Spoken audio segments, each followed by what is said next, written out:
श्री कृष्ण गोविंद हरे मुरारी, हे नाथ नारायण वासुदेवा, पितु मातु स्वामी सखा हमारे, हे नाथ नारायण वासुदेवा।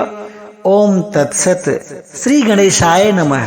श्रीमद्भागवत महापुराणम चतुर्थ स्कंध अथ द्वादशो अध्याय। ध्रुव जी को कुबेर का वरदान और विष्णु लोक की प्राप्ति। श्री मैत्रेय जी कहते हैं कि विदुर जी, ध्रुव का क्रोध शांत हो गया और वे यक्षों के वध से निवृत्त हो गए हैं। यह जानकर भगवान कुबेर वहां आए।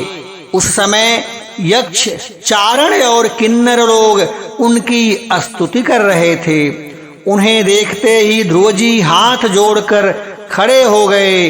तब कुबेर ने कहा, श्री कुबेर जी बोले, शुद्ध हृदय क्षत्रिय कुमार, तुमने अपने दादा के उपदेश से ऐसा दुस्तिज्य वैर त्याग दिया, इससे मैं तुम पर प्रसन्न हूं। वास्तव में न तुमने यक्षों को मारा है और न यक्षों ने तुम्हारे भाई को। समस्त जीवों की उत्पत्ति और विनाश का कारण तो एकमात्र काल ही है। यह मैं तू आदि मिथ्या बुद्धि तो जीव को अज्ञानवश स्वप्न के समान शरीर आदि ही आत्मा मानने से उत्पन्न होती है। इसी से मनुष्यों को बंधन एवं दुखादि विपरीत अवस्थाओं की प्राप्ति होती है।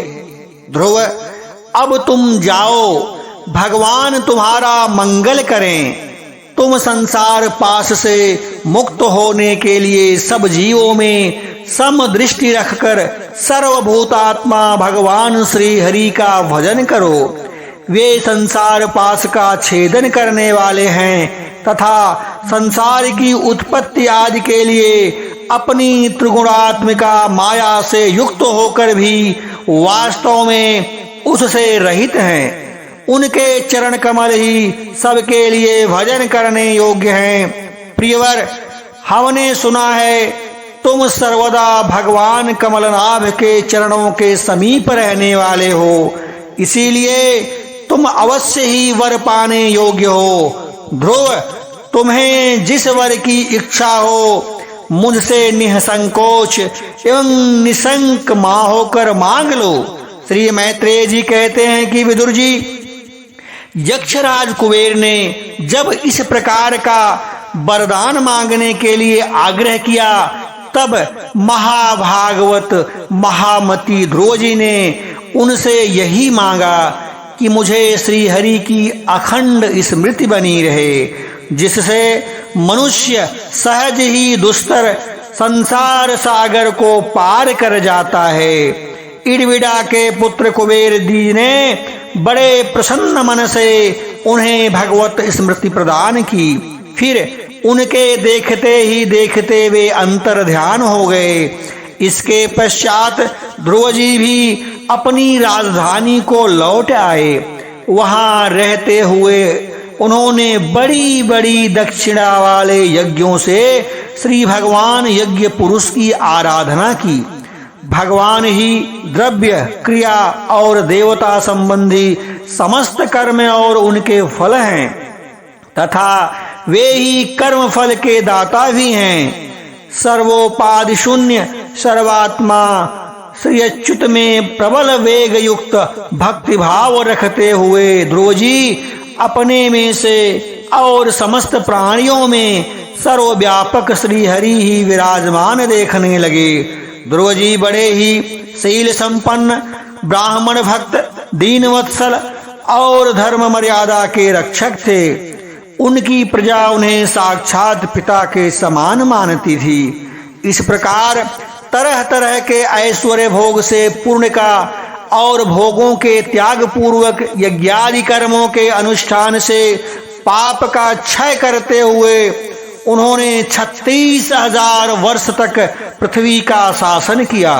जितेंद्रिय महात्मा ध्रुव ने इसी तरह अर्थ, धर्म और काम के संपादन में बहुत से वर्ष बिताकर अपने पुत्र उत्कल को राज सिंहासन सौंप दिया।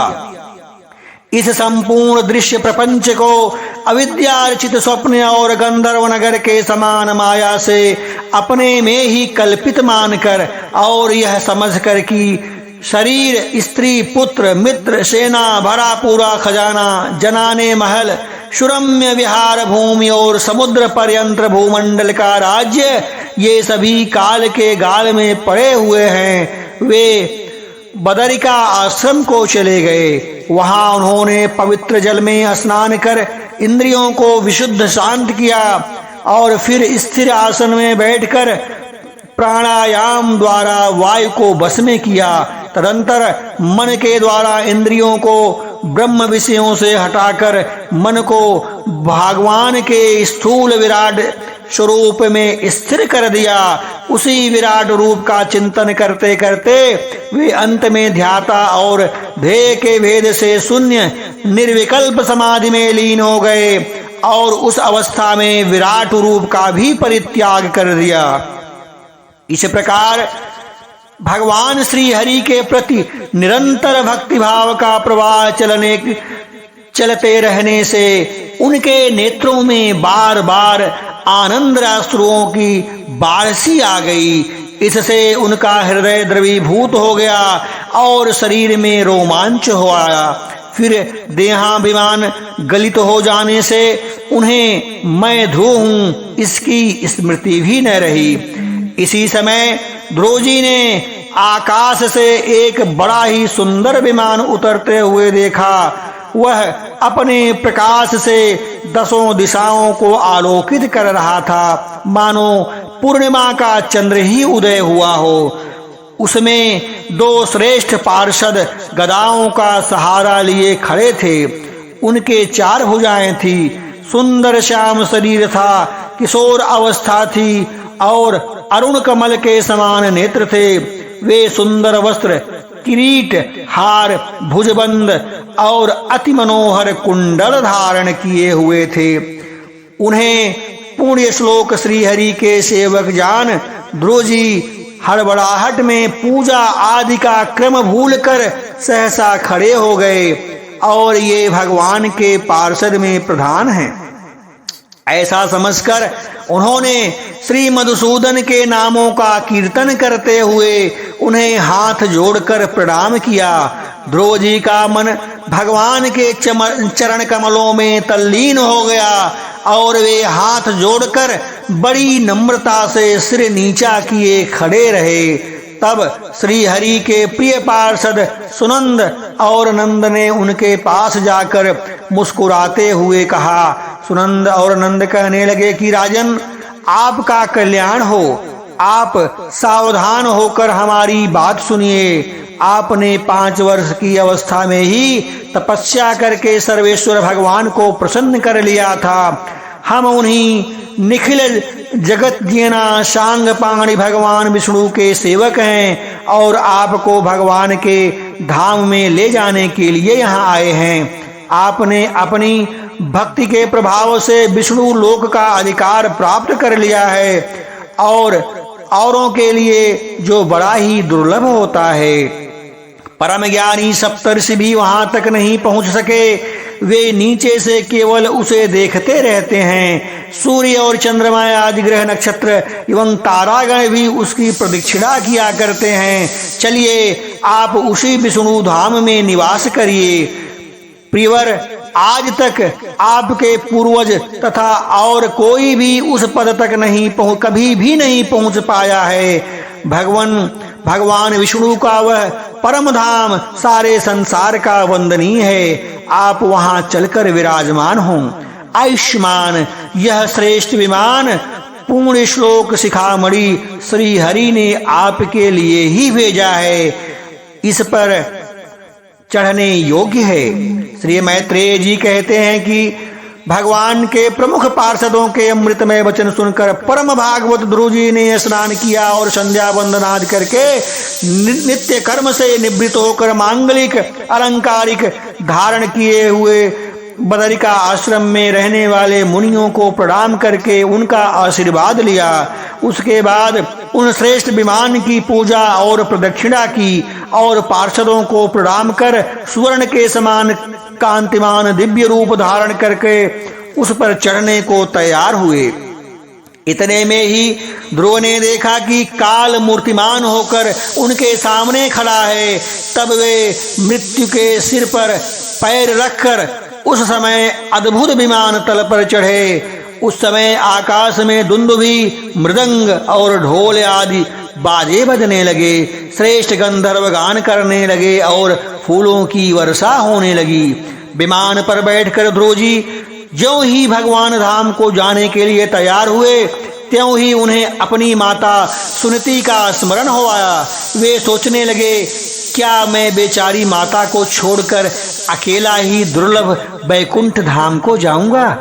नंद और सुनंद के ध्रुव की हृदय की बात जानकर उन्हें दिखलाया कि देवी सुनीति आगे आगे दूसरे विमान पर जा रही हैं। उन्होंने क्रमशः सूर्य आदि सभी ग्रह देखे। मार्ग में जहां तहां विमानों पर बैठे हुए देवता उनकी प्रशंसा करते हुए फूलों की वर्षा करते जाते हैं। उस दिव्य विमान पर बैठकर ध्रुव जी त्रिलोकी को पार करके सप्तर्षि मंडल से भी ऊपर भगवान विष्णु के नित्य धाम में पहुंचे। इस प्रकार उन्होंने अविचल गति प्राप्त की। यह दिव्य धाम पहले ही प्रकाश से प्रकाशित है। इसी के प्रकाश से तीनों लोक प्रकाशित होता है। इसमें जीवों पर निर्दयता करने वाले पुरुष नहीं जा सकते। यहाँ तो उन्हीं की पहुंच होती है जो दिन रात प्राणियों के कल्याण के लिए शुभ कर्म ही किया करते हैं, जो शांत, समदर्शी, शुद्ध और सब प्राणियों को प्रसन्न रखने वाले हैं तथा जगत भक्तों को ही अपना एकमात्र सच्चा सुहृद मानने वाले हैं। ऐसे लोग सुगमता से ही इस भगवत धाम को प्राप्त कर लेते हैं। इस प्रकार उत्तानपाद के पुत्र भगवत परायण श्री ध्रुव जी तीनों लोकों के ऊपर उनकी निर्मल चूड़ामणि के समान विराजमान हुए। कुरुनंदन जिस प्रकार दाएं चलाने के समय खंबे के चारों ओर बैल घूमते हैं, उसी प्रकार यह गंभीर वेग वाला ज्योतिष चक्र उस अविनाशी लोक के आश्रय ही निरंतर घूमता रहता है। उसकी परिक्रमा देखकर देवर्षि नारद ने प्रचेताओं की यज्ञशाला में बीणा बजाकर ये 3 श्लोक गाए थे। नारद जी ने कहा था, इसमें संदेह नहीं, पतिपरायणा सुनीति के पुत्र ध्रुव ने तपस्या द्वारा अद्भुत शक्ति संचित करके जो गति पाई है, उसे भागवत धर्मों की आलोचना करके वेदवाणी मुनिगण भी नहीं पा सकते। फिर राजाओं की तो बात ही क्या है। अहो, वे 5 वर्ष की अवस्था में ही सौतेली माता के व्यंग्यमाणों से मर्माहत होकर, दुखी होकर हृदय से वन में चले गए और मेरे उपदेश के अनुसार आचरण करके ही उन अजय प्रभु को जीत लिया, जो केवल अपने भक्तों के गुणों के ही बस में हो जाते हैं। ध्रुव जी ने तो 5-6 वर्ष की अवस्था में कुछ दिनों की तपस्या से ही भगवान को प्रसन्न करके उनका परम पद प्राप्त कर लिया, किंतु उनके अधिकृत किए हुए इस पद को भूमंडल में कोई दूसरा क्षत्रिय क्या वर्षों तक तपस्या करके भी नहीं पा सकता। श्री मैत्रेय जी कहते हैं कि विदुर जी, तुमने मुझसे उदार कीर्ति ध्रुव जी के चरित्र के विषय में पूछा था, सो मैंने तुम्हें वह पूरा वृतांत सुना दिया है। साधुजन इस चरित्र की बड़ी प्रशंसा करते हैं। यह धन, यश और आयु की वृद्धि करने वाला होता है, परम पवित्र और अत्यंत मंगलमय है। इसमें स्वर्ग और अविनाशी पद भी प्राप्त हो सकता है। यह देवत्व की प्राप्ति कराने वाला, बड़ा ही प्रशंसनीय और परम पापों का नाश करने वाला है। भगवत भक्त ध्रुव के इस पवित्र चरित्र को जो श्रद्धा पूर्वक बार बार सुनते हैं, उन्हें भगवान की भक्ति प्राप्त होती है, जिसमें उनके सभी दुखों का नाश हो जाता है।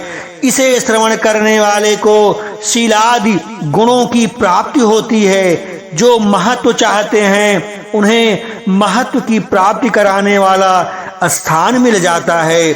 जो तेज चाहते हैं उन्हें तेज प्राप्त होता है और मनुष्यों को मान बढ़ाता है। पवित्र कीर्ति ध्रुव जी के इस महान चरित्र का प्रातः और सायंकाल ब्राह्मणादि द्विजादि के समाज में एकाग्र चित्त से कीर्तन करना चाहिए।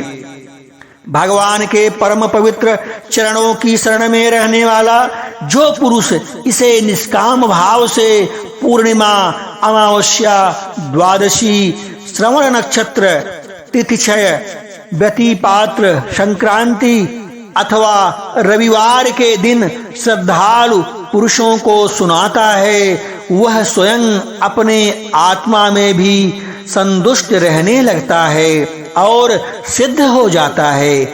यह साक्षात भगवत विषय अमृतमय ज्ञान है।